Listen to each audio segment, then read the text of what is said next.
Hello dear, आपका welcome है भाई इस वीडियो के अंदर।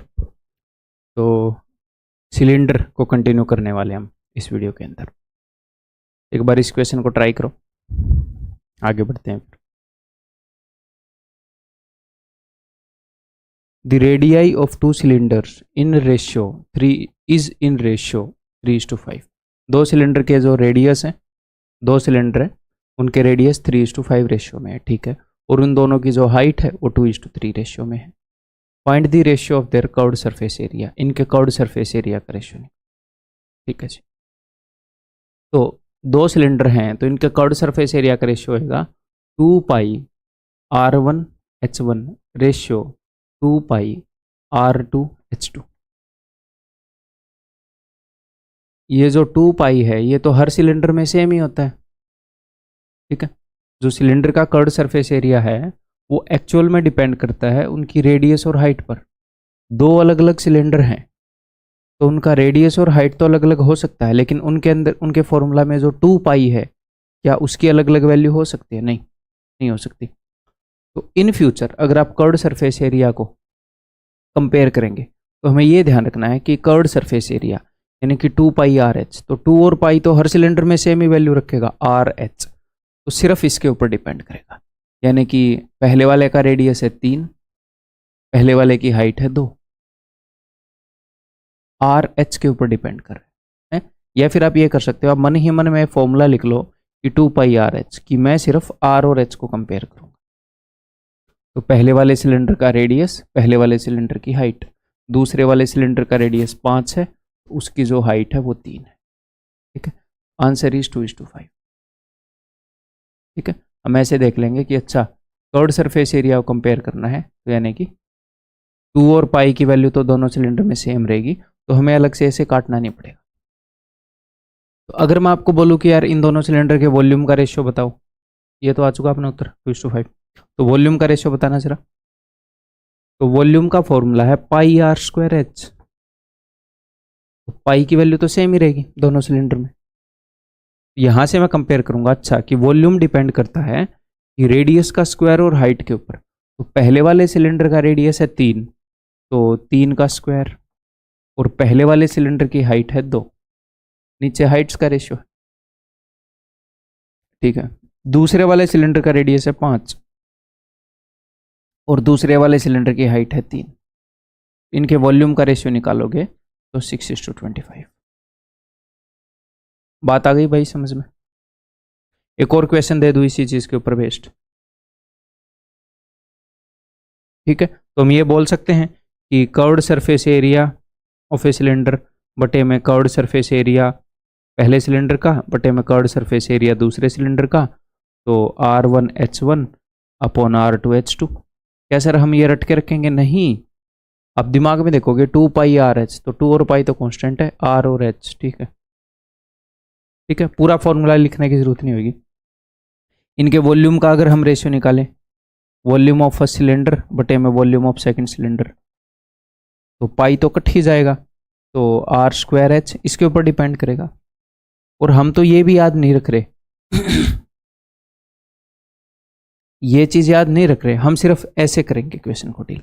अगर उसने टोटल सरफेस एरिया का रेशियो निकालने के लिए बोल दिया कि भैया टोटल सरफेस एरिया का रेशियो निकालो, तो आपको पता है वो होता है 2πr into R plus H। तो 2 और पाई तो कांस्टेंट है, तो सिर्फ ये कंपेयर करेंगे R into R plus H। पहले वाले सिलेंडर का R है 3, ठीक है, और R प्लस H क्या हो जाएगा पहले वाले सिलेंडर का? और अच्छा रुको, यहाँ पर मेरे को थोड़ा देखना पड़ेगा। R² हो गया, RH हो गया, R² we can deal, RH we can deal. हाँ जी कर सकते हैं, ठीक है, कर सकते हैं, इसी का यूज करके करेंगे। R गुणा में R प्लस H, तो पहले वाले का रेडियस 3 है, पहले वाले की हाइट 2 है, तो 3 और 2 5। दूसरे वाले का रेडियस 5 है और दूसरे वाले की हाइट 3 है, तो 5 और 3 8, 3:8 हो जाएगा टोटल सरफेस एरिया का रेशियो, ठीक है भाई, क्लियर है? एक आधी और वैल्यूज लेकर आपको बताऊं, जैसे मान लो एग्जामिनर ने ऐसे बोल दिया हमें कि दो सिलेंडर हैं, उनके रेडियाई का रेशियो है, उनकी त्रिज्याओं का रेशियो है, कुछ भी मान लो 2:7, और उनकी हाइट्स का रेशियो है दोनों सिलेंडर की 3:5, तो उनके कर्व्ड सरफेस एरियाज का रेशियो बताओ। तो हमें पता है कि भैया 2πr/h होता है मन ही मन में, 2 और पाई तो कांस्टेंट है, तो r पहले वाले का r, पहले वाले का h, दूसरे वाले का r, दूसरे वाले का h, ये रेशियो होगा। अगर उसने हमें वॉल्यूम का रेशियो निकालने के लिए बोल दिया तो πr²h, पाई तो कांस्टेंट है, पहले वाले का r 2 है तो 2 का स्क्वायर, पहले वाले का h 3 है सर। ये पहले वाले सिलेंडर की वैल्यूज हैं, ये दूसरे वाले सिलेंडर की वैल्यूज हैं। दूसरे वाले का रेडियस 7 है तो 49, हाइट 5 है। ठीक है, ऐसे हम करेंगे। आगे बढ़ूं फिर, करोगे ऐसे ही एक क्वेश्चन।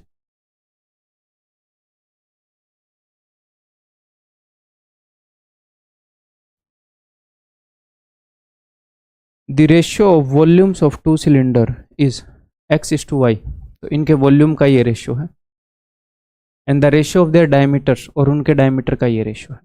तो जो रेशियो डायमीटर का है वही रेशियो उनके रेडियस का होएगा।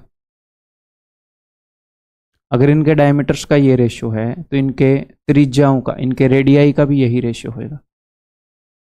भैया डायमीटर क्या होता है? डायमीटर होता है डबल रेडियस का, तो ये भी 2r है, ये भी 2r है, 2r1 2r2, 2 से 2 कट जाएगा। तो आपको डायरेक्टली पता होना चाहिए, ऐसे लिखने की जरूरत नहीं होनी चाहिए। ठीक, ये रेडियस का रेशियो है, ये वॉल्यूम का रेशियो है, और रेशियो ऑफ हाइट बताओ। तो देखो वॉल्यूम क्या होता है, πr²h, पाई तो कांस्टेंट है, तो अगर दो सिलेंडर के वॉल्यूम का रेशियो निकालूंगा तो वो सिर्फ r² और h पर डिपेंड करेगा।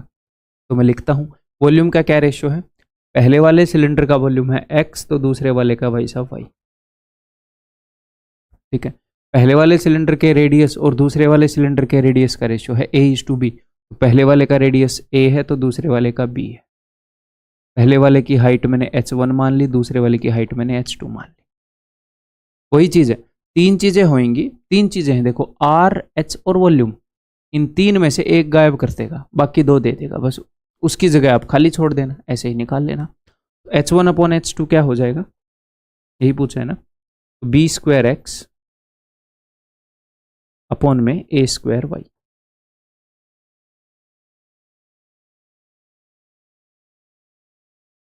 Option C. तो अब इनकी जगह वो वैल्यूज दे, इनकी जगह वो वेरिएबल दे, x और y, a और b, क्या फर्क पड़ता है, सेम कंसेप्ट चलता रहेगा। ठीक है, आगे बढ़ूं।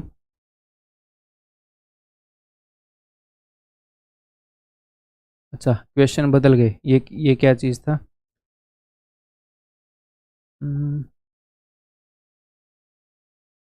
हाँ तो अगली तरह के क्वेश्चन आ गए भाई सिलेंडर में, जब हम एक शेप में से कोई दूसरी शेप निकाल देते हैं, इस तरह के क्वेश्चन। देखो इसको करने की कोशिश करो। From A solid right circular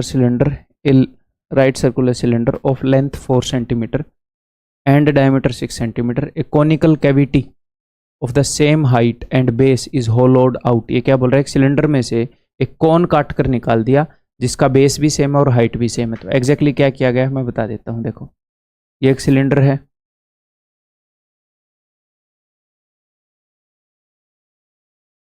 ठीक है, इसमें से ऐसे कौन काट कर निकाल दिया इन्होंने, सेम बेस और सेम हाइट का।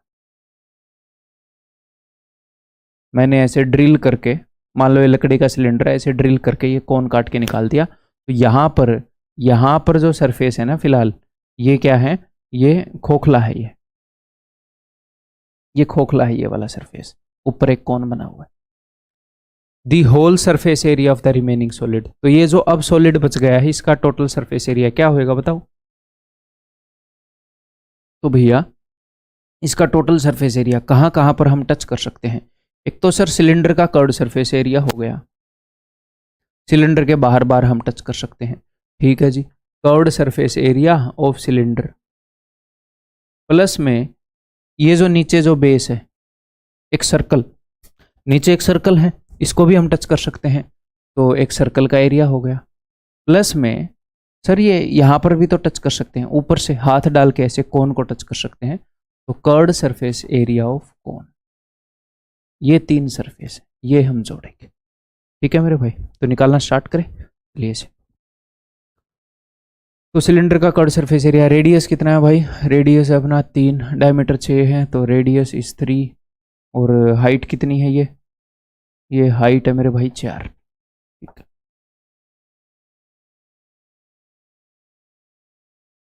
तो सिलेंडर का कर्ड सरफेस एरिया हो जाएगा 2 पाई। वैसे तो पाई इन सब में कॉमन है, यहाँ पर भी पाई है, तो पाई मैंने बाहर ही निकाल ली। ठीक है, ये हो जाएगा 2 पाई आर इंटू एच, तो 3 इंटू 4, प्लस में इसका एरिया होएगा, पाई बाहर है, आर स्क्वायर यानी कि 3 का स्क्वायर 9, प्लस में इसका एरिया होएगा पाई आर एल, कौन का curved surface area pi R L, L ये है स्लांट हाइट, तो राइट एंगल ट्रायंगल की ये साइड 3 है, ये 4 है, तो ये हो जाएगी 5। तो पाई बाहर कॉमन है, रेडियस 3 है, एल ये है 5। ठीक है, 4 3 12 दूनी 24, प्लस में 9, प्लस में 5 3 15, 15 और 9 24, 24 और 24 48, यानी कि 48 पाई। आंसर इस ऑप्शन है। ठीक है भाई, क्लियर है। एक और क्वेश्चन करोगे ऐसे ही, ये बताओ।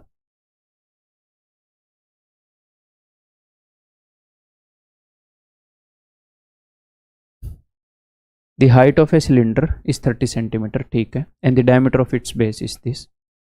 Two identical conical holes, each of radius 5 centimeter and 12 centimeter, each of radius 5 centimeter, ये क्या मतलब है, हिंदी पढ़ते हैं, and ऊंचाई 12 and height 12 centimeter, और height जो है वो 12 centimeter are drilled out. Two identical conical holes, each of radius 5 है, ठीक है भैया, इसका डायमीटर 10 है, तो इसका भी रेडियस 5 है, ठीक है, और हाइट है 12, उसकी हाइट है 30। तो उसने कैसे किए होंगे, उसने ठीक से नहीं बताया, उसको ऐसे ही बताने चाहिए थे दोनों सरफेसिस से, पर चलो ठीक है। उसने क्या किया है,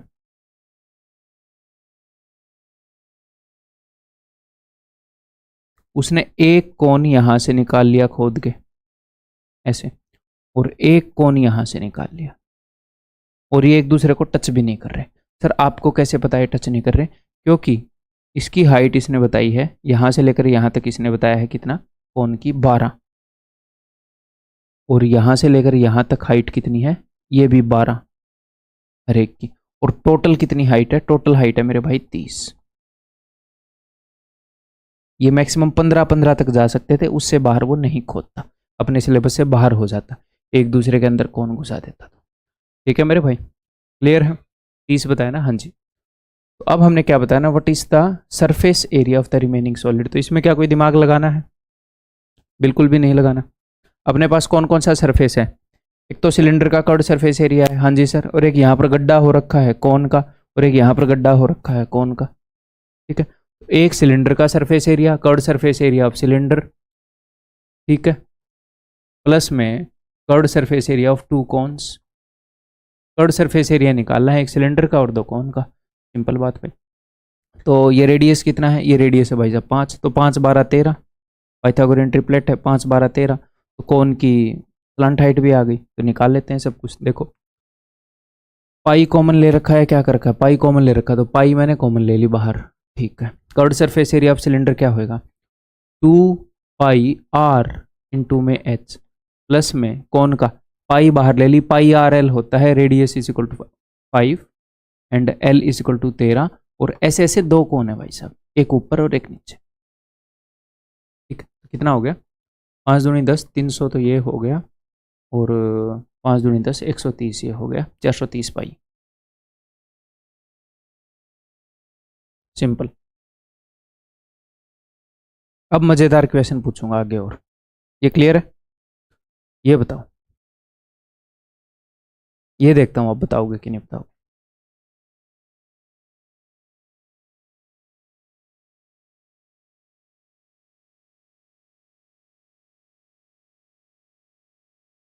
देखो अब तक जब हम ऐसे एक शेप खोद कर निकाल ले रहे थे ना, तो अब तक मैंने सिर्फ कौन खोद कर निकाला है, कौन, शंकु। कौन खोद कर निकालते हैं तो उससे होता क्या है पता है, नीचे बिल्कुल पॉइंटेड सी चीज रहती है, सिर्फ कर्व्ड सरफेस एरिया होता है, अंदर वाली शेप का सिर्फ और सिर्फ कर्व्ड सरफेस एरिया होता है। जब हम क्या निकालें, एक प्रिज्म निकालें, पिरामिड निकालें, पिरामिड खोद कर निकालें। ये पिरामिड है ना ऊपर से पॉइंटेड, तो पिरामिड जब आप खोद कर निकालते हो तो नया कर्व्ड सरफेस एरिया आता है, क्योंकि इसमें बेस तो है, इसके बेस पर तो सिर्फ हवा है, यहां से तो खाली हो गया, और सामने पॉइंटेड है, कोई नया सरफेस क्रिएट नहीं हुआ। कौन है? सिर्फ नया कर्व्ड सरफेस एरिया जनरेट हुआ है। लेकिन जब आप सिलेंडर निकालोगे, यहां पर सिलेंडर निकाले गए हैं, कैसे, एक बार क्वेश्चन पढ़ते हैं। ए solid cylinder has radius of base 14 centimetre and height 15 centimetre. एक सॉलिड सिलेंडर है, उसका रेडियस 14 है, हाइट 15 सेंटीमीटर है। 4 identical cylinder are cut from each base. हर बेस से 4 आइडेंटिकल सिलेंडर निकाले गए हैं। ये उसने इसका 2D वर्जन दिखाया, एग्जाम में ये डायग्राम था। ऐसे 4 सिलेंडर निकाल लिए, ठीक है। एक तो इस बात से क्लियर है कि बड़े वाले सर्कल के डायमीटर के अंदर छोटे वाले 4 सर्कल के डायमीटर आ रखे हैं, तो इनका डायमीटर भी 1/4 है, इनका रेडियस भी 1/4 है, सेम ही रेशियो होता है। तो इन छोटे वालों का रेडियस क्या आ गया, यहां से बात क्लियर है कि 14/4, ठीक है जी। Height of small cylinder is 5 centimetre. छोटे सिलेंडर की हाइट 5 सेंटीमीटर है। What is the total surface area of the remaining part? Remaining part का टोटल सरफेस एरिया क्या होगा जब ये सिलेंडर खोद कर निकाले गए दोनों फेसिस से? कुछ ऐसा काम किया गया है क्या? मैं इसको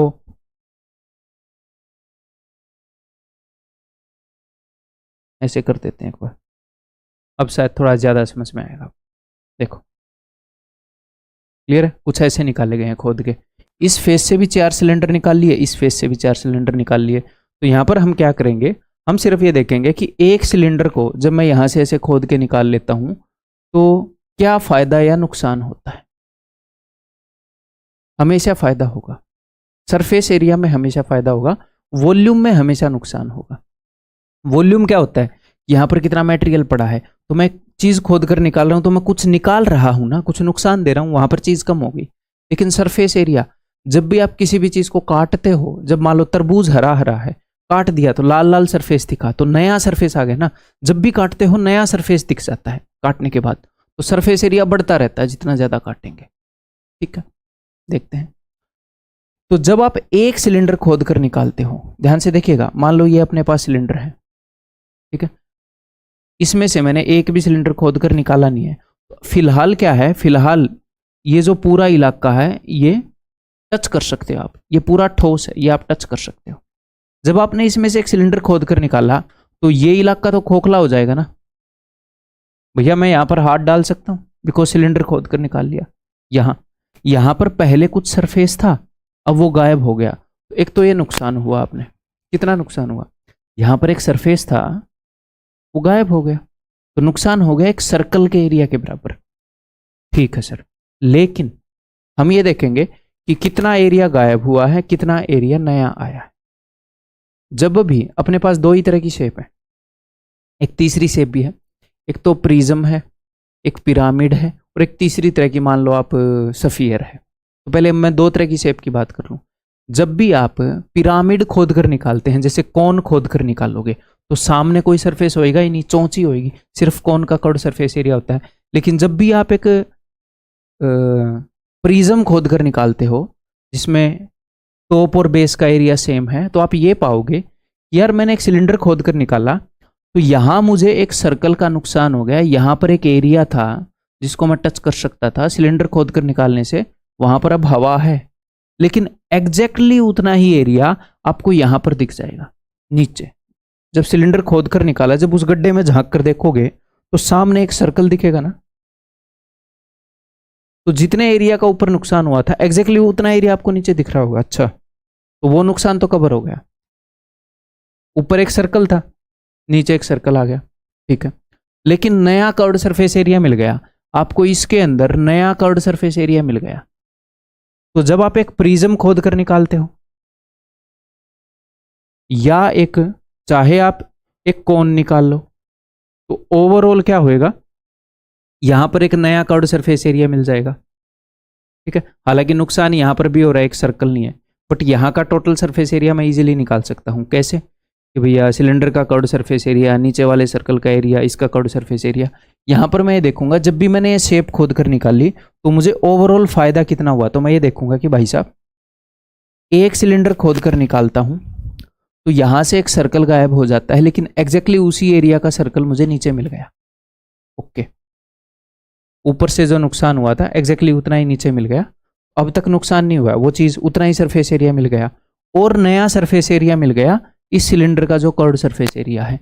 तो एक सिलेंडर खोदने से, एक सिलेंडर अगर आप कहीं से भी ड्रिल आउट कर लेते हो या डिग आउट कर लेते हो, तो हमें गेन होता है कर्व्ड सरफेस एरिया के बराबर। तो हमें जो गेन होता है वो कर्व्ड सरफेस एरिया के बराबर होता है, जो भी सिलेंडर का कर्व्ड सरफेस एरिया है। मैं ये बताना चाह रहा था अब तक आपको, ठीक है। तो यानी कि अब इस शेप का टोटल सरफेस एरिया क्या होएगा, पहले जो टोटल सरफेस एरिया था वो तो होएगा ही होएगा। जब मैंने एक सिलेंडर खोद कर निकाला तो टोटल सरफेस एरिया बढ़ गया। कितना बढ़ गया नेट? एक सिलेंडर के कर्व्ड सरफेस एरिया के बराबर। मैंने एक और सिलेंडर खोद कर निकाल दिया तो फिर बढ़ गया, एक और सिलेंडर के सरफेस एरिया के बराबर फिर बढ़ गया। तो जितने सिलेंडर मैं खोद कर ऐसे निकालता रहूंगा उतने ही सिलेंडर्स के कर्व्ड सरफेस एरिया के बराबर का मुझे फायदा होता रहेगा, टोटल सरफेस एरिया उतना ही बढ़ता रहेगा। इसने तो 8 सिलेंडर खोद कर निकाल दिए, तो टोटल सरफेस एरिया यहां पर क्या होगा? तो यहां पर टोटल सरफेस एरिया होगा टोटल सरफेस एरिया ऑफ बड़े वाला सिलेंडर जो था प्लस में 8 into curved surface area of छोटे वाले सिलेंडर। बड़े वाले सिलेंडर का टोटल सरफेस एरिया कुछ था, वो जब मैंने एक सिलेंडर निकाला तो जो बड़े वाले सिलेंडर का टोटल सरफेस एरिया उसमें यहां पर कुछ घाटा हो गया, लेकिन उतना ही मुझे नीचे भी मिल गया। तो चलो वो गैप तो फिल हो गया, बट मुझे कुछ एक्स्ट्रा भी मिला है। जितना नुकसान हुआ था उतना ही यहां पर फायदा हो गया, फिर एक्स्ट्रा फायदा भी हुआ इस सिलेंडर के कर्व्ड सरफेस एरिया के बराबर। ओवरऑल एक सिलेंडर निकाला तो पहले जो टोटल सरफेस एरिया था उतना तो रहा ही रहा, एक सिलेंडर का कर्व्ड सरफेस एरिया और एक्स्ट्रा आ गया। तो पहले जितना टोटल सरफेस एरिया तो रहा ही रहा। अगर 8 सिलेंडर खोदे तो 8 का कर्व्ड सरफेस एरिया जुड़ जाएगा, 10 खोदोगे तो 10 का जुड़ जाएगा। दिस इज द मामला, ठीक है भाई। तो अगर मैं इस क्वेश्चन को पढ़ूंगा या आप आगे से इस क्वेश्चन को पढ़ेंगे तो इस बात को ध्यान रखेंगे कि भाई कितने भी सिलेंडर खोद ले, ठीक है। मैं यहाँ पर ये भी निशान बता दूं कि ये वाला सरफेस एरिया हमने खो दिया, ये वाला मिल गया, तो ये दोनों बराबर हैं, तो ये नया मिल गया, ठीक है। तो सिंपली मुझे करना क्या है, बड़े वाले सिलेंडर का टोटल सरफेस एरिया तो क्या होएगा भाई, 2πRH। नीचे पाई तो खुली हुई है, पाई कॉमन ले लूँ, ये भी सर्कुलर है ये भी सर्कुलर है, तो चलो पाई मैंने कॉमन ले ली 22/7, ठीक है जी। तो इसका टोटल सरफेस एरिया होएगा 2πR into are plus h. तो 2π बाहर है, आर बड़े वाले का रेडियस क्या है भाई, रेडियस 14 है, r into are plus h. तो रेडियस 14, हाइट 15, तो 14 + 15 29, प्लस में ऐसे ऐसे 8 सिलेंडर का कर्व्ड सरफेस एरिया, तो 8 इंटू में 2, पाई तो बाहर पड़ी है, 2πR। छोटे वाले का रेडियस क्या है, तो छोटे वाले 4 सिलेंडर आ रखे हैं या फिर 4 सर्कल आ रखे हैं बड़े वाले एक सर्कल में, तो इसका रेडियस हो जाएगा 7/2, 1/4। तो 2πR इंटू में h। इसकी हाइट कितनी है भाई, हाइट है इसकी 5 सेंटीमीटर, ठीक है। बस ये आंसर है आपका। डायरेक्टली एग्जाम में ये लिख सकते हैं हम, ये सारा खेल आगे से दिमाग का होगा, ठीक है। ओके जी, करते हैं फिर।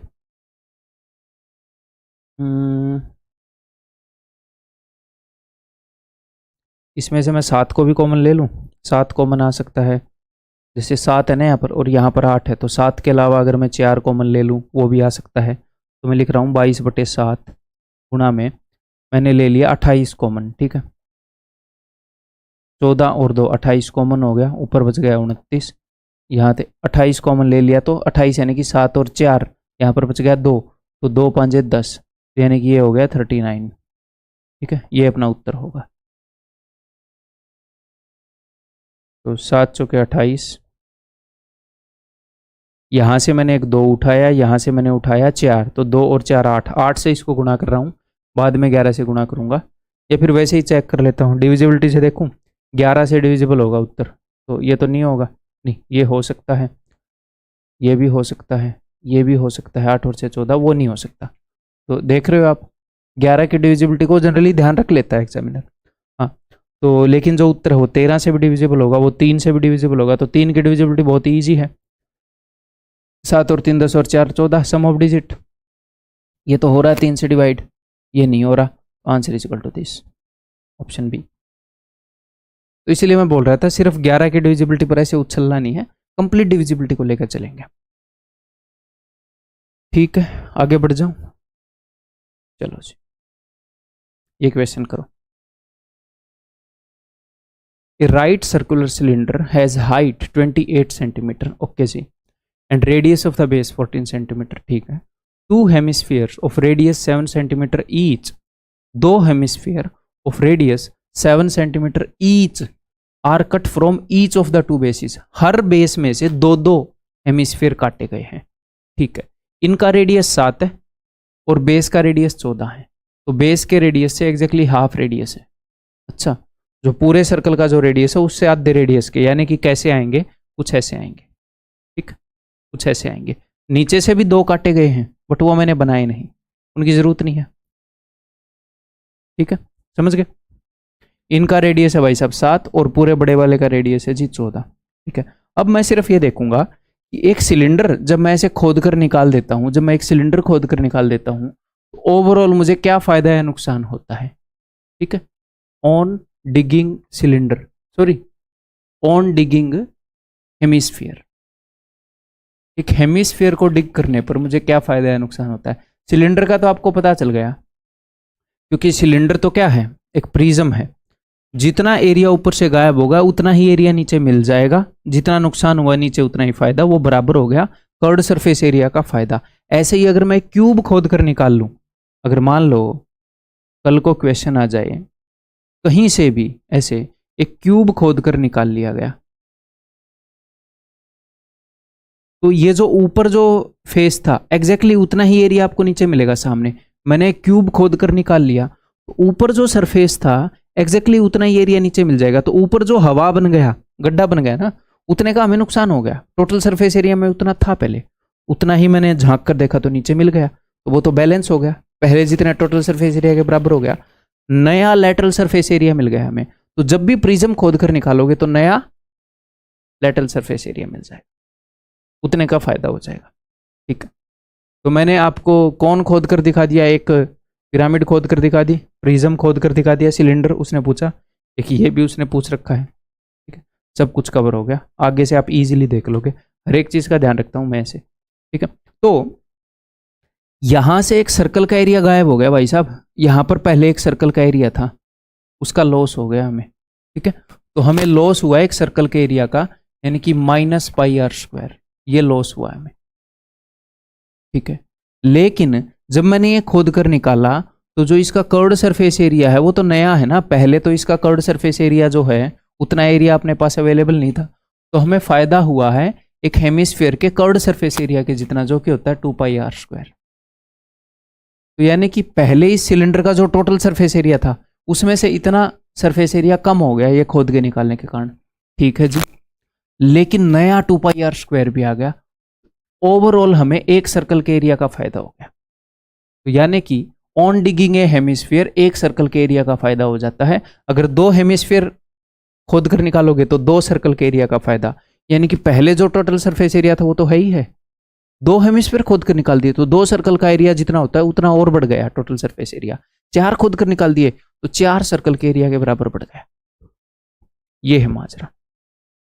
जैसे अगर मैं सिलेंडर वाले में एक बार फिर से बताऊं, अगर इसी तरीके से बताऊं, तो जब आपने सिलेंडर खोद कर निकाला था तो हमें नुकसान हुआ था इसका, यानी कि नुकसान हुआ πr² का, फायदा हुआ इसके कर्व्ड सरफेस एरिया का, नया कर्व्ड सरफेस एरिया आया था 2πrh, और नीचे एक नया सर्कल भी आया था और एक नए सर्कल का फायदा भी हुआ था। तो मैंने बोला था कि ओवरऑल फायदा सिर्फ कर्व्ड सरफेस एरिया के बराबर रह गया, यहां पर ओवरऑल फायदा एक सर्कल के एरिया के बराबर रह गया, ठीक है जी, ओके जी।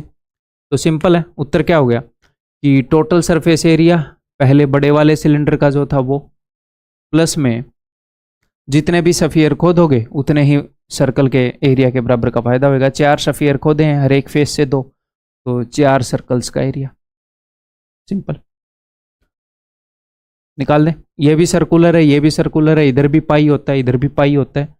पाई को मैं कॉमन ले लेता हूँ भाई, तो 22/7 कॉमन ले लिया। इसका टोटल सरफेस एरिया क्या होएगा, 2πr, इसका रेडियस कितना है भाई, 14 है, r into are plus h, तो 14 + 28 42, प्लस में 4 सर्कल्स का एरिया 4, पाई मैंने बाहर ले लिया। इसका रेडियस कितना है, इसका रेडियस है जी 7। वैसे रेडियस 7 है तो एरिया एक सर्कल का हमें वैसे ही पता है 154, पर चलो अब ले ही लिया तो 7 × 7, ठीक है। तो इस 7 से अंदर काट दूं, दोनों जगह बीच में प्लस है, दोनों जगह काट देता हूँ। 7 दूनी 14, 7 एकम 7। अब कुछ कॉमन आ सकता है, आ सकता है भाई, एक 7 और एक 4, तो यहाँ से भी मैं कॉमन ले लेता हूँ। 22, 7 चौके 28 मैंने कॉमन ले लिया। यहाँ से मैंने एक 7 उठाया, ठीक है, यहाँ से मैंने 4 उठाया, तो सिर्फ 6 बच गया, और यहाँ से सब कुछ मैं उठा ही चुका था, तो 1 बच गया, 6 और 1 7। ये है जी अपना उत्तर। तो 11 से डिविजिबल होगा। यूनिट डिजिट देखूँ, 7 दूनी 14, 4 8 32, 2 है यूनिट डिजिट, तो ये तो वैसे ही कट गए, ठीक है। 8 और 2 10, 4 और 3 7, ये वैसे ही कट गया। 11 से डिविजिबल है ही नहीं, एक ही है 11 से डिविजिबल, ठीक है। या फिर 4 की डिविजिबिलिटी और इजीली देख लेते, ये 4 से डिविजिबल नहीं है, 4 से भी तो डिविजिबल होनी चाहिए चीज़ें, ठीक है। आगे बढ़ूँ, ओके। तो यहाँ पर भी वाइट रखूँगा मैं, आपको एनिमेशन दिखानी है। तो नेक्स्ट हम करने वाले हैं जी सिलेंड्रिकल पाइप। अब सर सिलेंड्रिकल पाइप क्या होती है, जो आपके घरों में पाइप है जिसमें से पानी आता है, जिसमें से पानी आता है, लोहे की जो पाइप आपके घरों में दीवारों में डलती है, जो टंकी तक जो पाइप जाती है, उसकी बात कर रहा हूँ, ठीक है। उसके बारे में कुछ पढ़ते हैं। तो वो सिलेंड्रिकल पाइप क्या होती है, उसको हम इस नज़र से भी देख सकते हैं ना, उस पाइप को, कि एक पूरा कंप्लीट सिलेंडर था। पाइप क्या होती है, पाइप होती है एक खोखला सिलेंडर। तो मैं ऐसे भी देख सकता हूँ ना कि एक कंप्लीट सिलेंडर था, उसमें से मैंने एक छोटा सिलेंडर खोद कर निकाल लिया। देख सकता हूँ कि नहीं देख सकता, कि एक छोटा सिलेंडर खोद कर निकाल लिया। तो ये जो बचा खुचा सरफेस होएगा, ये जो बचा खुचा सरफेस होएगा, ये पाइप बन जाएगा। इसको निकाल कर मैंने फेंक दिया,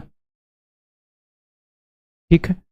तो यहां पर मैं ये बोल सकता हूं कि अगर छोटे वाले सिलेंडर की रेडियस r है, मान लो छोटे वाले सिलेंडर की रेडियस r है, यहां से यहां तक स्मॉल r, और बड़े वाले सिलेंडर की रेडियस यहां से यहां तक कैपिटल R है सपोज, तो मैं ये बोल सकता हूं कि बड़े सिलेंडर की, बिग सिलेंडर, अगर मुझे इस पाइप का वॉल्यूम निकालना हो, volume of pipe, volume of pipe अगर मुझे निकालना हो, तो बिग सिलेंडर का volume, volume of big cylinder minus volume of small cylinder,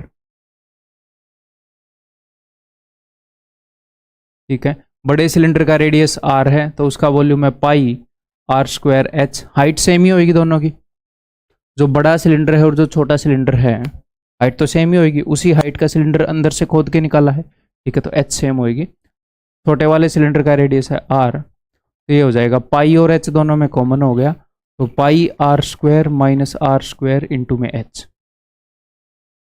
इस तरीके से देख सकते हैं कि नहीं, जी हाँ सर, ऐसे देख सकते हैं, ओके। और एक और तरीके से देख सकते हैं, ठीक है।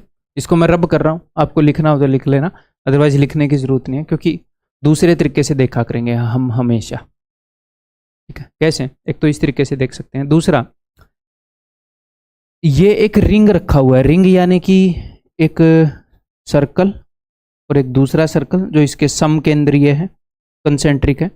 और ये जो हमने किया है, जो हमने मेंसुरेशन 2D में किया है, इस रिंग का एरिया, इस रिंग का एरिया मैंने क्या बताया है कि बाहर वाले सर्कल का एरिया माइनस छोटे वाले अंदर वाले सर्कल का एरिया।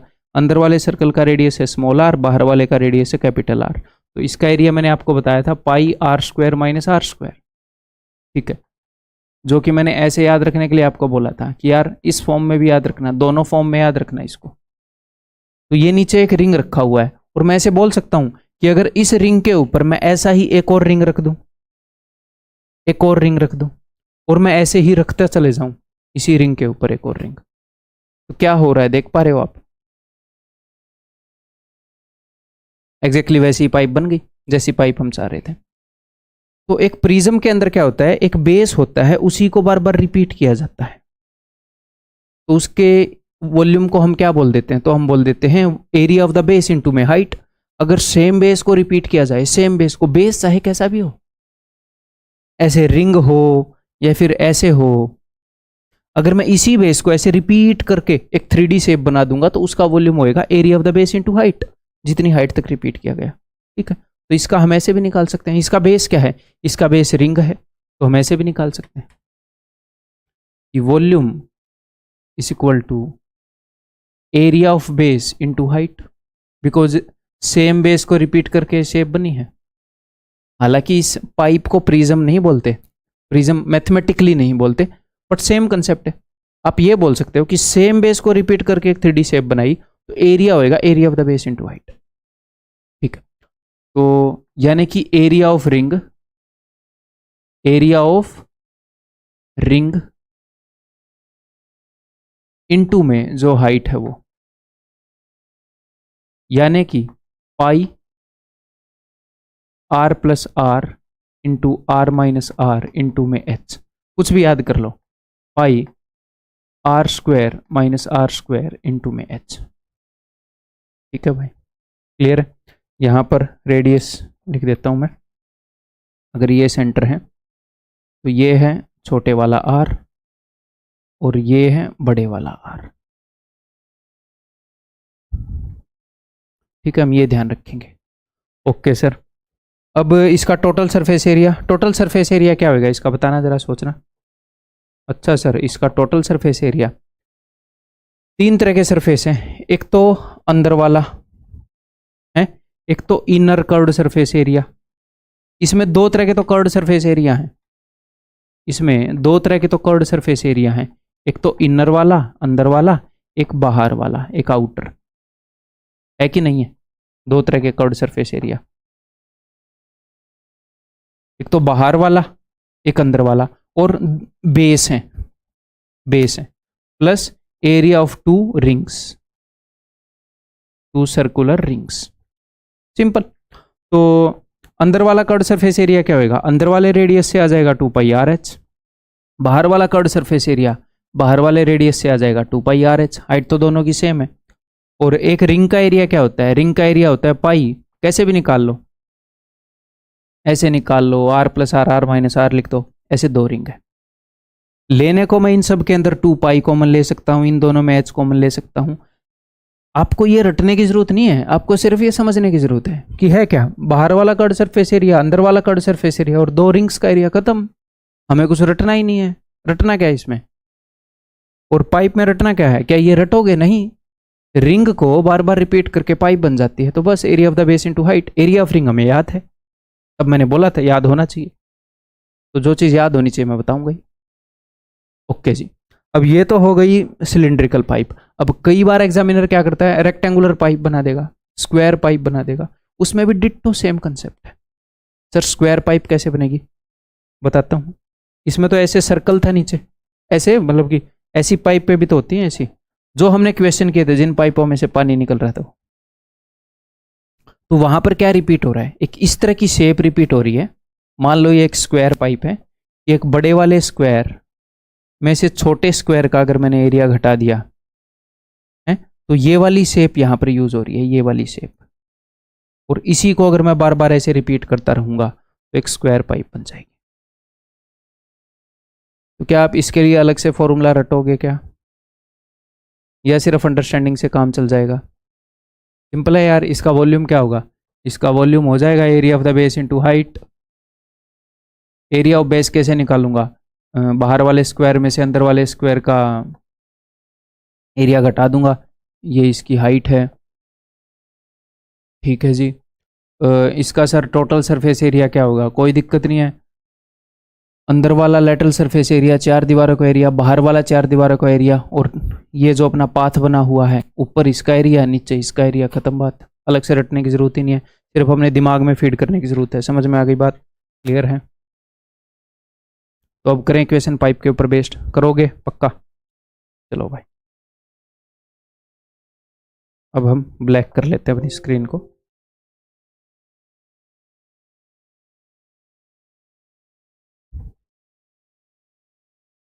बताओ, इस जगह पर आए हैं ना, हाँ ठीक है।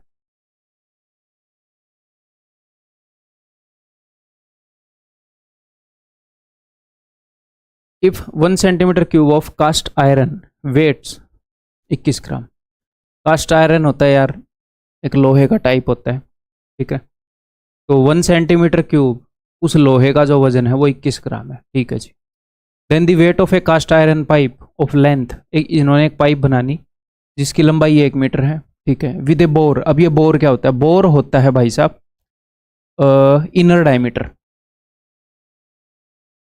आपको हमेशा कैसे याद रहेगा ये पूरी जिंदगी, अभी बता देता हूँ। ये होता है इनर डायमीटर। आपने गाने सुने हैं ऐसे कि भाई 32 बोर दी 12 बोर दी, वो बोलते हैं डब विच 32 बोर दी। डब यानी कि जिसमें बंदूक रखते हैं, एक वो लेदर का बना होता है, उसको डब बोलते हैं।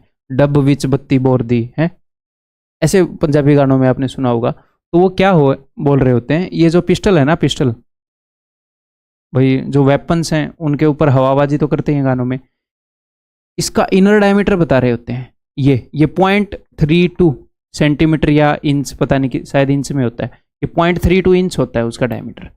उसको 32 बोर दा बोल दे देते हैं, 32 बोर दा। 32 सेंटीमीटर का तो नहीं होगा, तो बन जाएगी, ठीक है।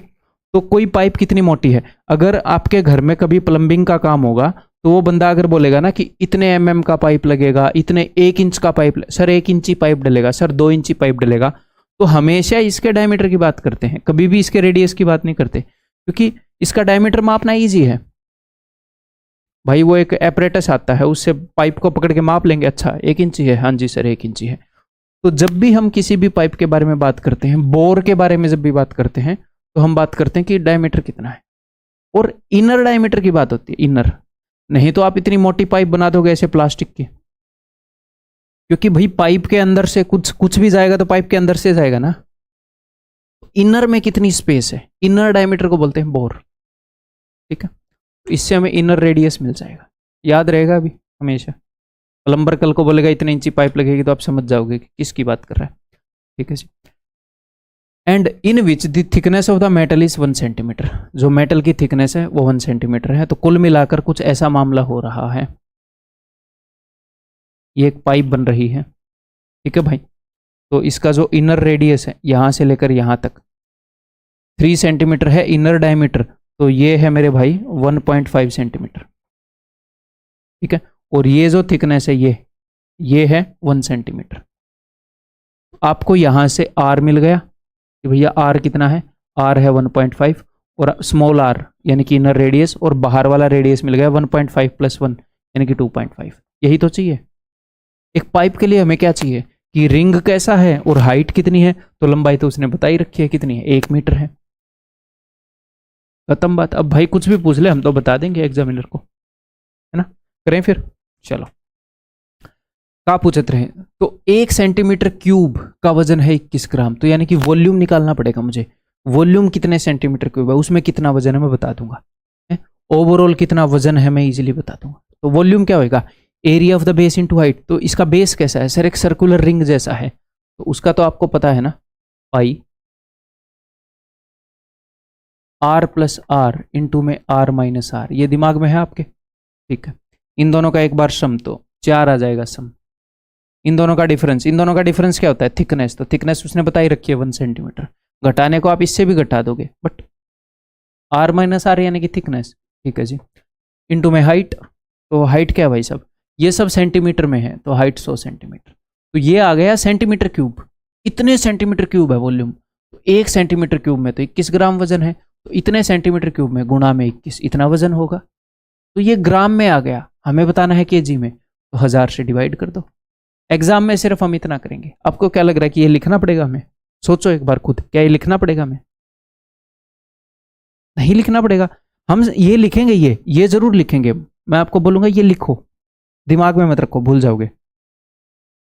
ये छोटा आर लिखो, बड़ा आर लिखो, लेंथ हमें पता ही है, हाइट कितनी है, फिर सिंपली ऐसे करने लग जाएंगे, ऐसे हम कर देंगे। ये आपका उत्तर रखा हुआ है सामने। ओके जी, 7 × 21, 2 0 से 2 0 हो गई, ये वाली 0 कटेगी नहीं तो मैं काटूंगा भी नहीं। 4 × 12 = 24, 24 और 2 26, एक के बाद पॉइंट, 26.4 kg की पाइप है। ठीक है, क्लियर है। कई क्वेश्चन करवाऊंगा पाइप के, ठीक है। तो सिली मिस्टेक नहीं करनी, शांति से खुद करने हैं। आगे बढ़ते हैं भाई, लेट अस इंक्रीज आगे।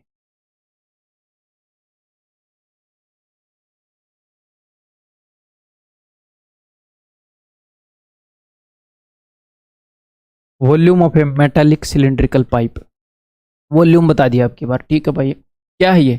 यह area of the base into height. Base कैसा है? सर्कुलर रिंग है ना। एरिया ऑफ रिंग इनटू में height is equal to this. Okay ji.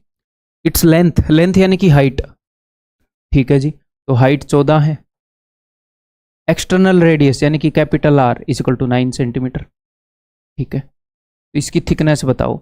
Inner radius मिल गया तो थिकनेस मिल जाएगी, तो मैं इनर रेडियस में इंटरेस्टेड हूँ। थिकनेस होएगी कि बाहर वाले रेडियस में से इनर रेडियस घटा दूँ, ठीक है जी। तो वॉल्यूम क्या होता है? वॉल्यूम होता है एरिया ऑफ द रिंग यानी कि पाई। देखना एग्जाम में क्या लिखेंगे, आर प्लस आर यानी कि 9 प्लस आर, या फिर ऐसे कर लो आप, इस फॉर्म में लिख लो R square minus R square, क्योंकि ये आर अननोन है तो मैंने डायरेक्टली ऐसे लिख दिया है ना। एक ही जगह पर पड़ा रहेगा जो अननोन चीज़ है, दो जगह पर मैं क्यों फैलाऊं इसको। Area of the base into में हाइट जो है वो 14 सेंटीमीटर है, चलो ठीक है, यूनिट का भी ध्यान रखेंगे। Area of the base into height that is equal to 748, है ना। हाँ जी, खत्म बात। तो भाई 7 दूनी 14, 11 दूनी 22, 11 चिक्के 11 अट्ठे, ये है 4, 4 से काटूंगा तो 17 पर जाएगा। मुझे एक बात बताओ, 81 में से क्या घटाऊं कि 17 आए, या फिर ऐसे मान लो 81 में से 17 घटाने पर क्या आएगा? 11 में से 7 गए 4, 7 में से 1 गए 6, आर स्क्वायर की वैल्यू है 64। इसका मतलब क्या है कि आर इज इक्वल टू 8। तो फिर थिकनेस कितनी हो जाएगी? थिकनेस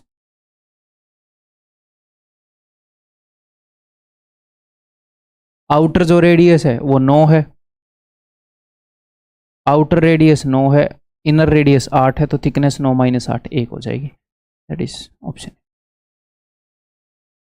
ठीक है, आगे बढ़ जाऊं, आगे बढ़ जाऊं। क्या आपको पाइप के लिए अलग से कुछ याद करना पड़ा, कुछ रटना पड़ा? नहीं तो अपनी समझ से काम चलेगा भाई मैक्सिमम जगह।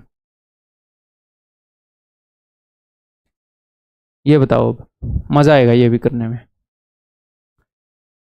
ए well with 14 metre inside diameter, एक कुआं जिसका अंदर का डायमीटर 14 मीटर है, इस डग 10 मीटर डीप, 10 मीटर गहरा खोद दिया। Earth taken out of it has been evenly spread all around it to a width of 21 metre to form an embankment. तो मैं आपको कहानी बता देता हूँ हुई क्या है, मैं बाद में इसकी वैल्यूज पर ध्यान देंगे। ये कुआं है, एक कुआं खोदा गया, ठीक है, और इस कुएं से जो मिट्टी निकली, इस कुएं से जो मिट्टी निकली वो मिट्टी इस कुएं के चारों तरफ इम्बैंकमेंट बनाने में यूज कर दी, बांध तट बनाने में यूज कर दी। सर ये बांध तट क्या है अभी बता देता हूं, रुको।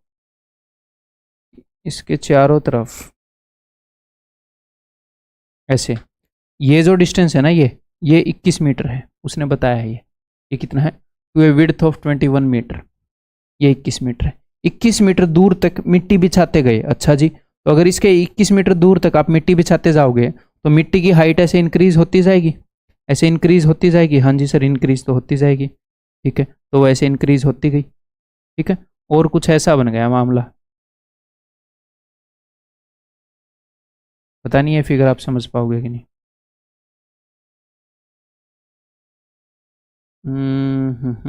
समझने लायक होनी तो चाहिए। कुछ ऐसा मामला बन गया, पता कैसा मामला बन गया? जैसा वो होती है ना चुंबक,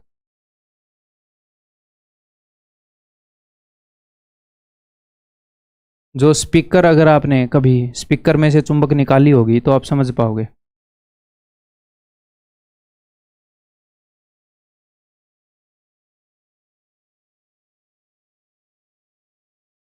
जो सुनने वाले स्पीकर होते हैं, अभी शायद बन गई होगी। ठीक है। तो जो इस तरह का मामला होता है, ये इस तरह का मामला, ये इसके बीच में छेद है, तो ये एक पाइप जैसा ये सिस्टम है, ये पाइप जैसा ही सिस्टम है?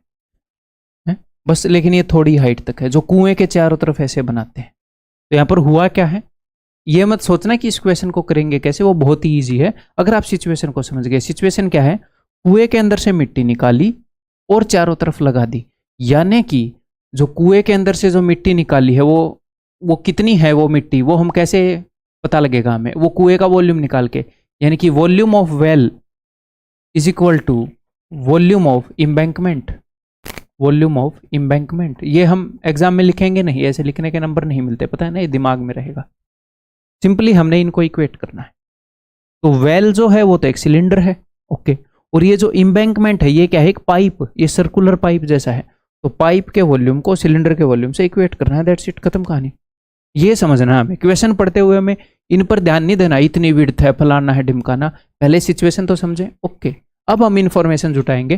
तो वॉल्यूम ऑफ सिलेंडर, तो वॉल्यूम ऑफ सिलेंडर कितना है भाई, पाई तो दोनों तरफ होएगी, वैसे भी कैंसिल आउट होनी है, बट लिख देता हूं, पाई रेडियस, इस सिलेंडर का रेडियस क्या है भाई, इनर डायमीटर 14 है, तो इनर रेडियस 7 हो जाएगा, पाई आर स्क्वायर इंटू में एच, कितना गहरा खोदा गया कुआ, 10, दैट इज इक्वल टू, अब ये इम्बैंकमेंट है, ये पाइप की फॉर्म में है, तो area of the base into height, तो बेस कैसा है, बेस है एक रिंग जैसा, तो अंदर वाला रेडियस कितना है इस इम्बैंकमेंट का, वही जो कुएं का रेडियस है, यानी कि 7, और कितनी दूर तक फैला दी, ये बोल रहा था सर 21 मीटर दूर तक फैला दी, तो 21 और 7 28, ये हो जाएगा 28, यानी कि R is equal to 7, capital R is equal to 28, 21 metre दूर तक फैला दी ना, 7 और 21 28, अरे तो एरिया ऑफ द बेस क्या होगा, area of the ring pi R plus R, 28 और 7 35,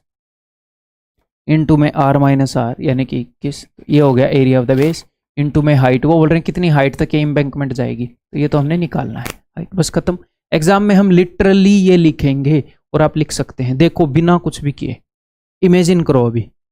हाँ जी सर, अगर आप ये समझ गए कि इम्बैंकमेंट एक पाइप है, तो सिर्फ ये लिखेंगे, ये भी सर्कल भी नहीं बनाएंगे, ये लिखेंगे और ये लिखेंगे, ठीक है, फिर काटा पीटी स्टार्ट, पाई से पाई गया, 2 बार मेरे पास 7 है, तो एक साथ से मैंने 5 पर काट दिया, एक साथ से 3 पर काट दिया, ठीक है, 5 दूनी 10, तो h इज इक्वल टू 2/3, और ये सब कुछ किस में चल रहा है, मीटर में चल रहा है, इतने मीटर चाहिए, 2/3 मीटर इज इक्वल टू 0.66, नहीं 100 से गुणा करेंगे तो 0.66 मीटर ही गिवन है, खत्म। ठीक है भाई, आगे बढ़ जाऊं, बताओ।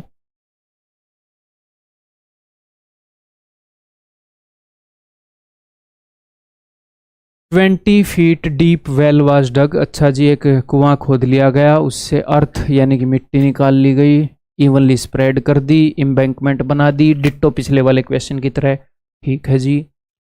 If the height of the embankment is 5 feet then find the radius of the well in the feet, कोई दिक्कत नहीं है, हमें इतना पता है कि यार वेल का वॉल्यूम और इम्बैंकमेंट का वॉल्यूम हमने इक्वेट करना है, निकालते हैं। अपने पास इसने क्या पूछा है, find the radius of the well, तो वेल का रेडियस निकालो, मैं पता नहीं तो R मान लेंगे, छोटे वाला R, ठीक है, वेल का जो रेडियस होएगा वो तो छोटे वाला R होगा, ये स्मॉल r, और आगे उसने क्या क्या बताया, तो वॉल्यूम ऑफ वेल यानी कि पाई R स्क्वायर इंटू में h, 20 फीट गहरा खोद दिया गया, is equal to volume of the embankment, कुएं से जो मिट्टी निकाली है वही बाहर चारों तरफ बांध बनाने में यूज करी है, okay. Area of the base circular ring, तो स्मॉल r है, कैपिटल R क्या है, विड्थ है 1 फीट, तो कैपिटल R हो जाएगा R प्लस 1, यहां पर मैं लिख रहा हूं पाई एरिया ऑफ द बेस यानी कि R प्लस R इंटू में R माइनस R, तो इन दोनों का सम क्या है भाई, स्मॉल r की वैल्यू क्या है, स्मॉल r की वैल्यू तो स्मॉल r ही है, हमें पता नहीं है, तो 2r प्लस 1, 2r प्लस 1, और इन दोनों का डिफरेंस R माइनस R यानी कि थिकनेस जो कि है 1, इंटू में हाइट, कितनी हाइट तक गए, 5 फीट तक, सब कुछ फीट में है ना, हाँ जी, बस सिंपल ये R आ जाएगा, क्या ही दिक्कत है, व्हाट इज द दिक्कत। पाई से पाई गया, 5 चौके 20, ठीक है। It implies that 4r² minus 2r minus 1 is equal to 0। ये सब मैं इधर ले आया है ना। तो भाई ऑप्शन के ऊपर नज़र मारेंगे तो रूट में सारे मामले हैं, यानी कि श्रीधराचार्य का फॉर्मूला लगाना पड़ेगा। चीज़ें इंटीग्रल फॉर्म में नहीं है तो वही लगा देते हैं। तो r is equal to minus b, यानी कि माइनस माइनस 2 प्लस माइनस, अब इसको मैं अलग जगह सोल्व करता हूँ, आपको बताया ना। तो अंडर रूट b², यानी कि इस 2 का square 4, minus 4ac, minus 4 into 4 into minus 1, minus minus plus under root 20, जो कि होता है 2√5। ऐसे यहीं पर लिखोगे तो अननेसेसरीली एक और स्टेप लिखना पड़ेगा, 2√5 अपॉन 2a, यानी कि 4 का डबल 8। ठीक है। अब देखो ये नेगेटिव वाला तो हो नहीं सकता सर, क्यों नहीं हो सकता? क्योंकि 2 में से 2 से बड़ी चीज घटाई गई है 2√5, तो नेगेटिव में थोड़ी आएगा r, पॉजिटिव वाला होएगा। और मैं 2 को काट देता हूं तो 1 प्लस √5 बटे में 4, ये होएगा।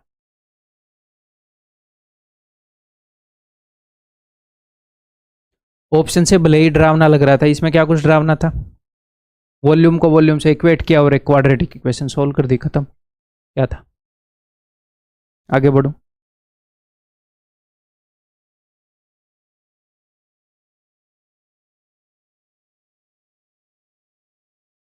The height of a metallic hollow cylinder is 14 centimetre. तो मेटालिक होलो सिलेंडर यानी कि पाइप, एक सिलेंडर है अंदर से खोखला है यानी कि पाइप, इसकी हाइट जो है वो 14 है।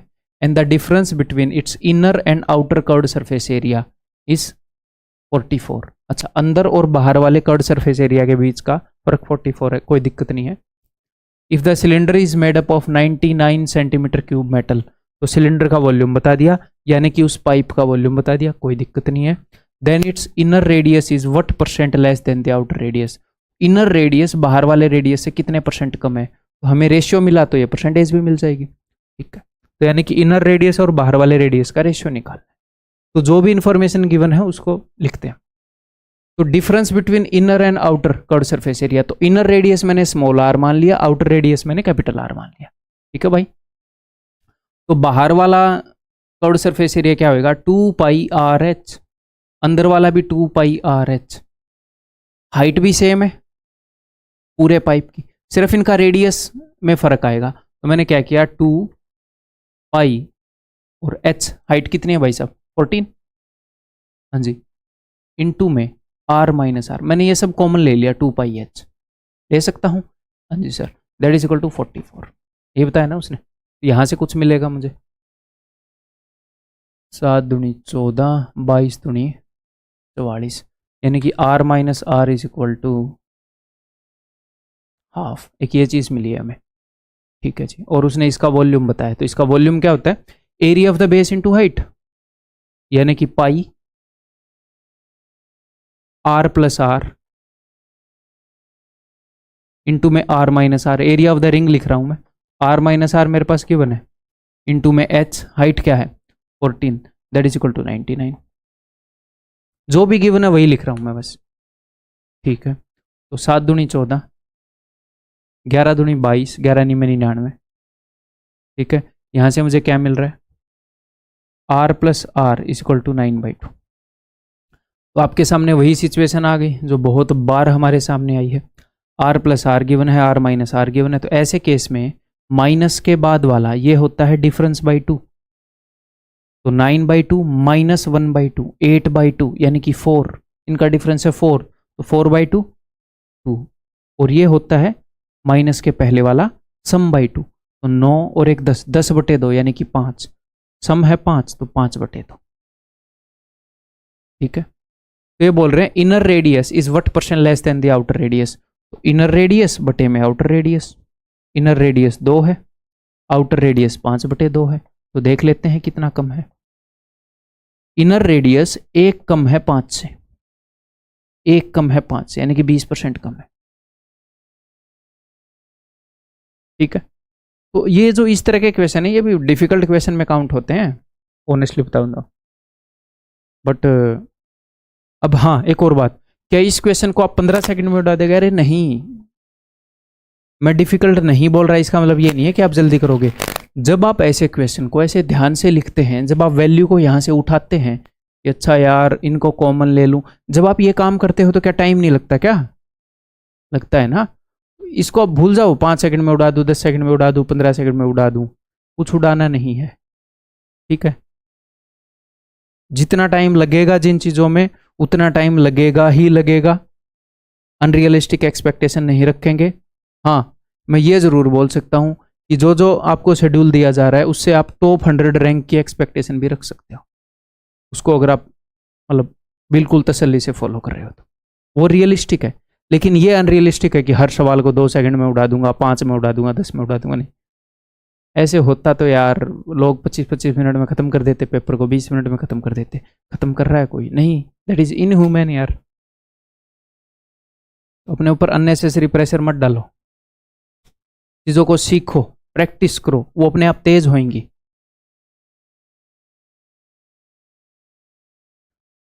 देखो,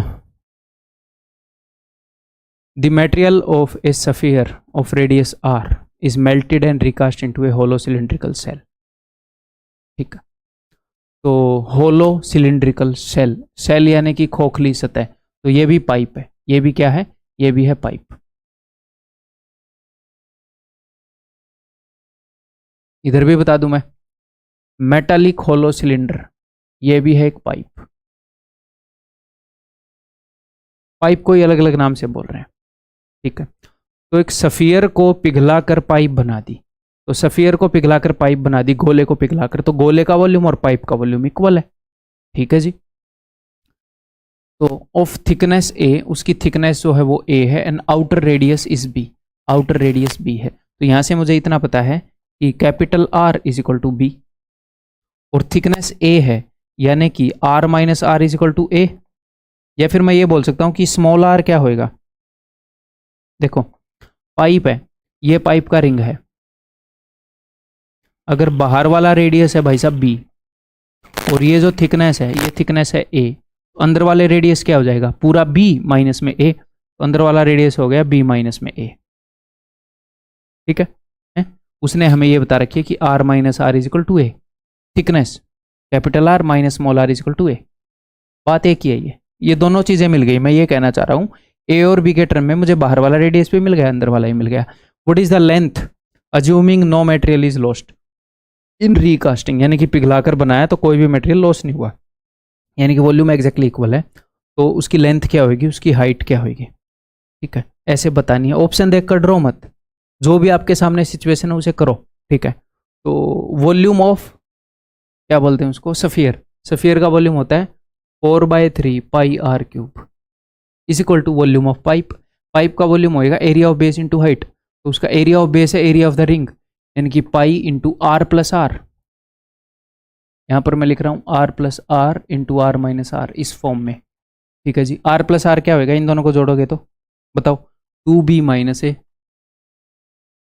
और आर माइनस आर क्या होगा? तो आर माइनस आर तो थिकनेस होती है ए। ठीक है, इंटू में एच, हाइट उसने पता करने के लिए बोला है कि इसकी हाइट बताओ, व्हाट इज द लेंथ, ये हमने निकालनी है। तो हाइट के अलावा सब कुछ उधर भेज दो, आ जाएगा। बताओ क्या परेशानी है? ठीक है, तो 4r क्यूब, और इधर आएगा 2a, 4r क्यूब के नीचे आएगा 3a into 2b minus A, 3a into 2b, 3a into 2b minus A. ये रहा एक, उसका एक स्टेप का है क्वेश्चन। ये जब इधर आ जाएगा तो h की वैल्यू आ जाएगी। ये मैं अब लिख रहा हूं सॉल्व करने के बाद। ठीक है, तो डरना नहीं है, आगे बढ़े। मैं आपकी थिंकिंग को सिस्टमेटिक बना रहा हूं, आप क्लियर सोच पाएंगे, सिचुएशन को क्लियर समझ पाएंगे, तब जाकर हम जल्दी करेंगे। नहीं तो लोग अननेसेसरी स्टेप्स लिखते रहते हैं, वो जरूरी है कि थिंकिंग अपनी क्लियर हो धीरे धीरे। ये बताओ कि hollow cylinder is made up of metal, तो होलो सिलेंडर बोले तो भाई साहब पाइप। ठीक है, the difference between the outer and inner curved surface area of the cylinder is this, बाहर वाले और अंदर वाले कर्व्ड सरफेस एरिया का ये डिफरेंस है। Height of the cylinder is 28. If the total surface area of this hollow cylinder, total surface area, pipe का total surface area क्या होगा? इमेजिन करो एक पाइप है, बाहर वाला कर्व्ड सरफेस एरिया, अंदर वाला कर्व्ड सरफेस एरिया, और ऊपर वाले रिंग का, नीचे वाले रिंग का एरिया, ठीक है। मतलब वो इसके ऊपर भी क्वेश्चन दे रखा है ना, बढ़िया बात है ना, वो ये वैल्यू है, बढ़िया बात है। ये टाइम तो ऑफकोर्स लेगा ये क्वेश्चन सबका, बट मजेदार है ना, इतनी चीजें करने को मिलेंगी। Then what are the inner and outer radius, चलो निकालते हैं, जो जो गिवन है उसे कंपेयर करते हैं। A hollow cylinder is made up of metal, the difference between outer and inner curved surface area, भैया इनर रेडियस स्मॉल आर मान लिया, बाहर वाला रेडियस कैपिटल आर मान लिया, ठीक है। तो बाहर का curved surface area 2 pi R H capital R के साथ, तो मैंने 2 पाई और एच कॉमन ले लिया मैंने, 28, अंदर रह जाएगा are minus r, that is equal to 352, ठीक है। यहां से मुझे आर माइनस आर मिलेगा, आपको दिख ही रहा है। तो 7 चौके 28, 11 दूनी 22, 11 तीय 33, 11 दूनी 22, 32 है, 4 दूनी 8 दूनी 16, दूनी 32, r minus are is equal to 32। अगर मेरी एक बात ध्यान से सुनो, उसने दोनों कर्व्ड सरफेस एरिया का डिफरेंस दिया तो मुझे आर माइनस आर मिल गया, अगर वो सम दे देता तो मुझे आर प्लस आर मिल जाता। उसने सम दे रखा है, लेकिन उसने सारे कर्व्ड सरफेस एरिया का सम, उसने टोटल सरफेस एरिया दे रखा है, कोई नहीं, निकाल लेते हैं यार, ठीक है। तो टोटल सरफेस एरिया क्या होगा? Inner curved surface area plus outer curved surface area, है ना। इनर और आउटर को जोड़ दूं, क्योंकि इनर कर्व्ड सरफेस एरिया और आउटर कर्व्ड सरफेस एरिया में, या फिर मैं क्यों आपको कंफ्यूज करूं, चलो सीधा चलते हैं। या मैं ये बोल सकता हूं कि इनर कर्व्ड सरफेस एरिया होता है, आउटर कर्व्ड सरफेस एरिया होता है 2 पाई आर एच, इनर होता है 2 पाई आर एच। तो इनमें सिर्फ रेडियस का फर्क होता है, अगर मैं इनका सम करूंगा तो वो ये आएगा, अगर मैं इनका डिफरेंस करूंगा तो वो ये आएगा। इसमें कोई रॉकेट साइंस नहीं है ना, तो बस मैं वही कर रहा हूं मन ही मन में, रटने के लिए नहीं बोल रहा, मन ही मन में कर रहा हूं, ठीक है। तो 2 पाई एच कितना है 28 इंटू में आर प्लस आर, ये मैंने कर दिया curved surface area inner plus outer,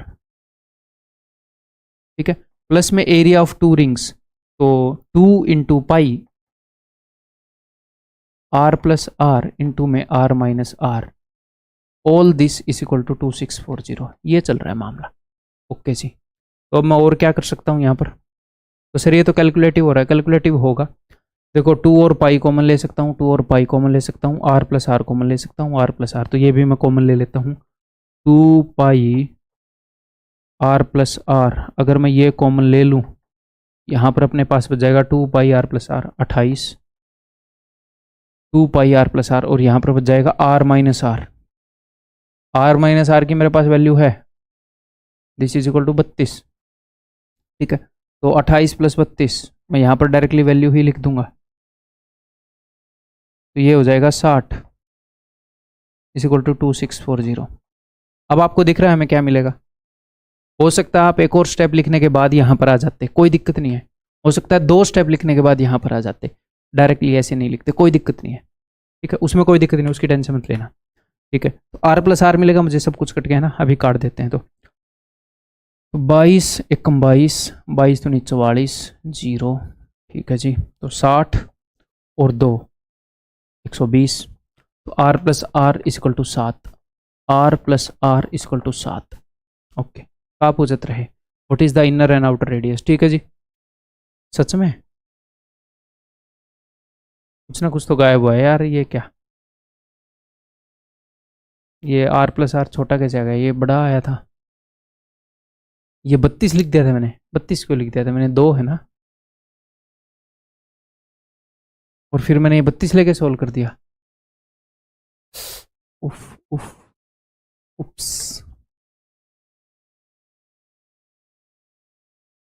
अगर ये 2 है तो ये 28 और 2 30 होना चाहिए था, अगर ये 30 होगा, अभी कर लेते हैं, टेंशन मत लो। तो मैंने ये 60 से 2 पर काटा था, तो ये 30 से जाएगा 4 पर, है ना।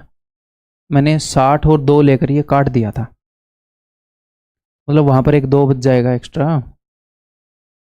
ठीक है, यानी कि 7 दूनी 14, ये 14 हो जाएगा।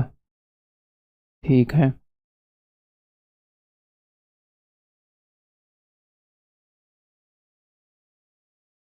सात दूनी 14 है। कैलकुलेशन ठीक करिए मैंने, बाद में देख लेना आप।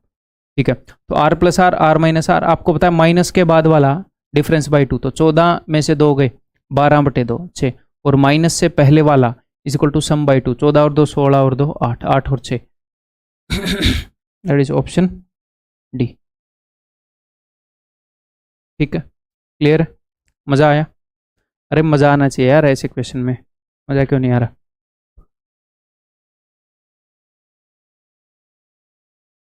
ए होलो स्क्वायर शेप्ड ट्यूब। मैं आपको एक मज़ेदार बात बताता हूँ, देखो हम हमेशा हम मान लो कोई और जानवर मान लो, हम हमेशा कंफर्टेबल रहना चाहेंगे। मान लो गर्मी है, कहीं पर एसी चल रहा है, कहीं पर नहीं चल रहा, कहीं पर कूलर चल रहा है, तो मैक्सिमम लोग वहाँ एसी में जाने की कोशिश करेंगे, है ना, क्योंकि हम कंफर्टेबल रहना चाह रहे हैं। मान लो भयंकर गर्मी है, तो ऐसे ही जब कोई ऐसा क्वेश्चन आएगा तो घर पर भी ऑलमोस्ट 80-90% लोग क्या करेंगे, इसको अवॉइड करने की कोशिश करते हैं घर पर भी। देखो कितनी कॉमन सेंस की बात है कि हमें यहाँ पर सीखना चाहिए। अगर आप ऐसे क्वेश्चन को देखकर 2-3 बार उनको तुरंत प्रैक्टिस कर लेते हो, उसके ऊपर दिमाग दौड़ा देते हो, तो आपने एक ऐसा काम कर दिया जिसमें आप अनकंफर्टेबल हो रहे थे, जो कि मैक्सिमम जनता नहीं करेगी, और यही आपको मैक्सिमम जनता से अलग बनाएगी।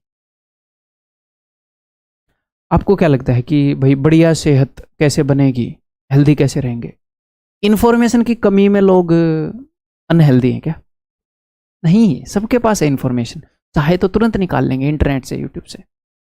सिलेक्शन कैसे लेना है? क्या इंफॉर्मेशन की कमी से सिलेक्शन नहीं मिल रहा, रुक रहा है क्या सिलेक्शन? नहीं, अगर आप चाहो तो आप बेटर गाइडेंस कौन दे रहा है वो सर्च कर सकते हो, खुद कैसे मेहनत करनी है वो वेद सर्च कर सकते हो, और खुद बैठ के पढ़ सकते हो, कौन कौन सी बुक्स पढ़नी है, क्या क्या पढ़ना है, वो सारी इंफॉर्मेशन निकाल सकते हो और सिलेक्शन ले सकते हो। बस ये काम करना मुश्किल है, हम अपने कंफर्ट जोन से बाहर निकलते हैं। तो जब भी कोई ऐसा क्वेश्चन मिले कि कंफर्ट जोन से बाहर आपको निकाल रहा है, करो उसे और खुश हो जाओ। क्यों? क्योंकि यहीं पर तो आप गैप डाल रहे हो बाकी लोगों में।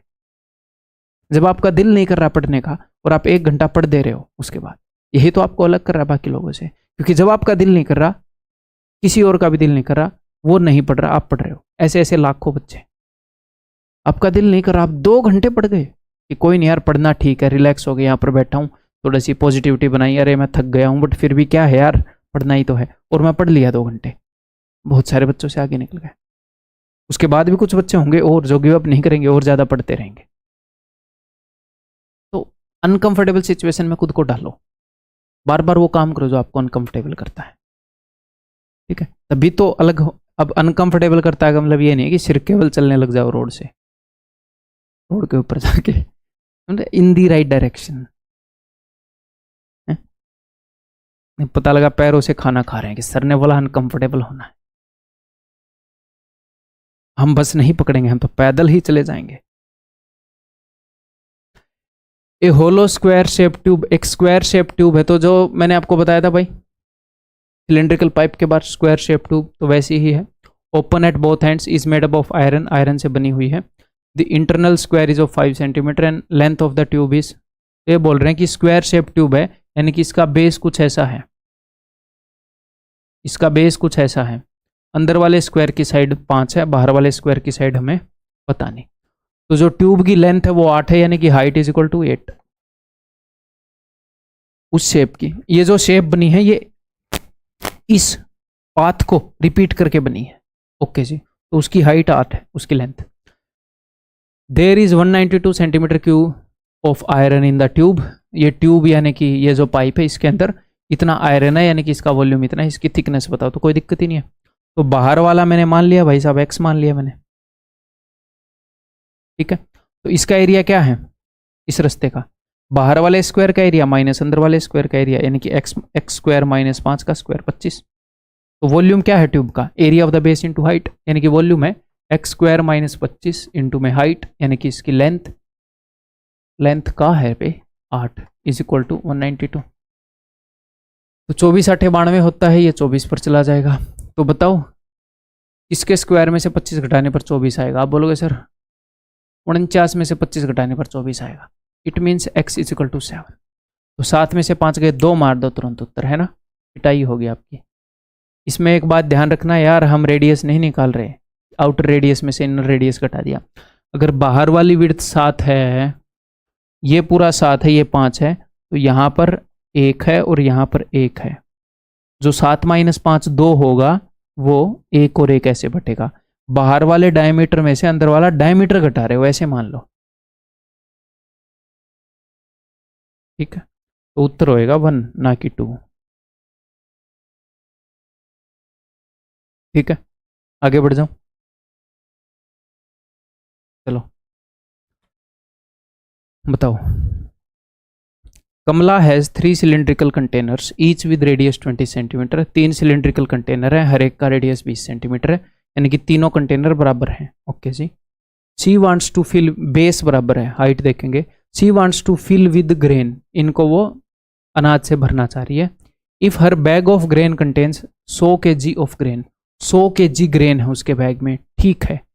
And she fills all 3 containers to a height of 70 centimetre. तो 3 कंटेनर हैं जिनका बेस एग्जैक्टली सेम है, यानी कि एक ये कंटेनर है, एक और कंटेनर है, बेस एग्जैक्टली सेम है। इसको भी 70 सेंटीमीटर हाइट तक भर दिया, इसको भी 70 सेंटीमीटर हाइट तक भर दिया, इसको भी 70 सेंटीमीटर हाइट तक भर दिया। ठीक है, तो क्या मैं ये बोल दूं कि भैया, आप ऐसे ही बोल दो कि 3 बराबर बेस वाले कंटेनर को 70 सेंटीमीटर हाइट तक भर दिया, या फिर ऐसे बोल दो कि एक बड़ा सा कंटेनर जिसका बेस एग्जैक्टली सेम है, उसको 70 × 3 इतनी हाइट तक भर दिया। बात तो सेम ही है। या तो 3 सिलेंडर का वॉल्यूम निकाल लो जिनकी हाइट 70 70 70 है, या फिर एक सिलेंडर का वॉल्यूम निकालो जिसकी हाइट 210 है। तो उसने ओवरऑल कितनी जगह को भर दिया है, उसने ये मान लो एक सिलेंडर जिसका बेस ये है, जिसका रेडियस 20 है, उसको 210 सेंटीमीटर की हाइट तक भर दिया है। ओके जी, वहां पर भी × 3 कर सकते थे, विजुलाइज करवा रहा हूं। Okay, how much grain will be left in the bag if 1 kg grain occupies. 1 kg grain इतने सेंटीमीटर क्यूब स्पेस में आता है, तो मैं ये देखूंगा कि कितने kg ग्रेन भर दिया।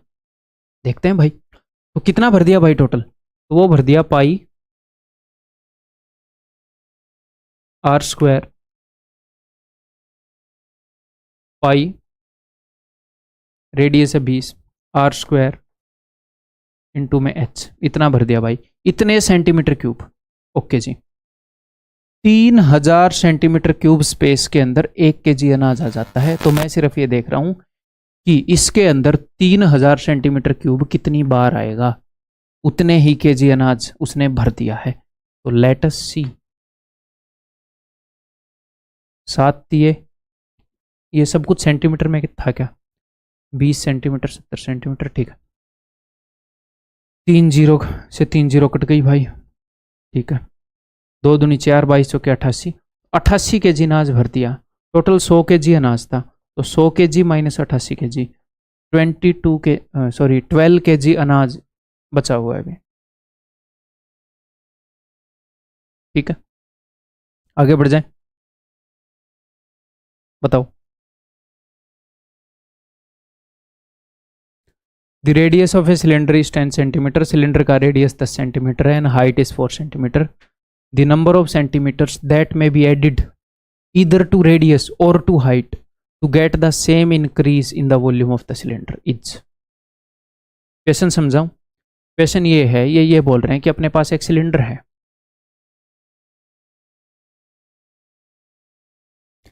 इसका रेडियस है 10 और हाइट है 4। अजीब ही सिलेंडर है, रेडियस बड़ा है, हाइट कम है, बोना सिलेंडर है। ठीक, तो ये बोल रहे हैं the number of centimetres that may be added either to radius, कितने सेंटीमीटर, या तो इसका रेडियस, इसकी त्रिज्या बढ़ा दें या इसकी ऊंचाई बढ़ा दें ताकि सेम इंक्रीज आए वॉल्यूम के अंदर। यानी कि या तो मैं एक ऐसा सिलेंडर बना दूं, इसकी हाइट को थोड़ा सा बढ़ा दूं, है, एक ऐसा सिलेंडर बना दूं जिसकी हाइट है 4 + x, मान लो मैंने x सेंटीमीटर बढ़ा दिया और रेडियस है 10, तो अगर आप हाइट को बढ़ा दोगे तो वॉल्यूम तो बढ़ जाएगा ना भाई, रेडियस सेम रखा, हाइट बढ़ा दिया, ठीक है। या फिर आप एक काम कर रहे हो, आप क्या कर रहे हो, आप रेडियस को बढ़ा दे रहे हो, इसका रेडियस हो गया जी 10 + x, लेकिन हाइट उतनी है 4। तो ये बोल रहे हैं कि मैं सेम सेंटीमीटर ऐड करना चाह रहा हूं, या तो हाइट में या रेडियस में, कि सेम सेंटीमीटर, या तो हाइट को बढ़ाऊंगा या रेडियस को बढ़ाऊंगा, तो वॉल्यूम में जो इंक्रीमेंट है वो सेम आना चाहिए, वॉल्यूम सेम बढ़ जाना चाहिए। या फिर मैं ये बोल दूं, यहां पर तो वॉल्यूम सेम, इसका एक ही सिलेंडर है, यानी कि इन दोनों का वॉल्यूम सेम होना चाहिए, कि कितनी हाइट को बढ़ा दूं और कितना रेडियस को बढ़ा दूं, ताकि फाइनली जो सिलेंडर आए उसका वॉल्यूम सेम हो। तो बस इन दोनों के वॉल्यूम को इक्वेट कर देंगे, सिंपल। इसका वॉल्यूम हो जाएगा पाई r² इंटू में h, और उसका वॉल्यूम हो जाएगा पाई r² इंटू में h, सिंपल। ये निकाल लो, खत्म बात, बात इस खत्म। 4 से अगर मैं इसको डिवाइड करूंगा, ये 100 है तो ये 25 पर जाएगा, ओके। तो इसको ओपन करना चाहिए था भाई, पहले कर लेते हैं। तो 2500 के 100 + 25x is equal to 100 + x² + 20x। बहुत सारे काम है जो मैं सिर्फ आपको समझाने के लिए करता हूँ, अदरवाइज ये चीज़ें मैं खोलते हुए पहले चलता, अपनी कैपेसिटी के हिसाब से आप कुछ स्टेप्स गायब कर पाएंगे। एक दूसरे को मिमिक नहीं करना, हमेशा अपनी कैपेसिटी के हिसाब से जो आप एक्यूरेसी के साथ कर पाओ वो करना है। धीरे धीरे आप एक्सपर्ट होते जाओगे, ज़्यादा स्टेप्स आप मेंटली कर पाओगे, ठीक है। अगर इस 20x को हम इधर भेज दें तो it means that 5x is equal to x², यानी कि 1x से 1x गया, x इज इक्वल टू 5। यानी कि आप रेडियस और हाइट में अगर 5-5 सेंटीमीटर ऐड कर दें, यानी कि अगर सिर्फ रेडियस में 5 सेंटीमीटर ऐड कर दो या सिर्फ हाइट में 5 सेंटीमीटर ऐड कर दो, वॉल्यूम सेम ही रहेगा, इस टाइप के सिलेंडर में अगर कर दो तो, ठीक है। आगे बढ़ जाऊं तो भाई अभी सारे क्वेश्चन खत्म हो गए, अब कई सारे क्वेश्चन हैं जो कि HW हैं, आपको करने हैं, टेक्स्ट सॉल्यूशन मिलेगा, मैं उत्तर बताऊंगा, इजीली आप कर लेंगे ध्यान से करेंगे तो। नेक्स्ट, और ये सारे ट्राई कर लेना यार खुद, ठीक है। मैं ये इमेजिन करके चल रहा हूँ कि आप ये ट्राई करोगे। आगे बढ़ रहा हूँ भाई,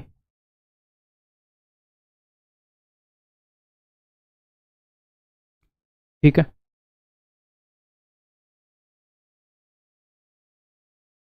नेक्स्ट,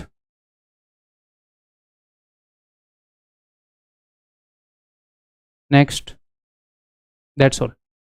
इस वीडियो के अंदर इतना ही, जितने भी HW में मैंने दिए हैं ये सारे ट्राई कर लेना, कोई ना आए तो आपको पता है टेक्स्ट सॉल्यूशन मिल जाएगा। तो बाय बाय, टेक केयर, अगली वीडियो के अंदर मिलता हूँ भाई।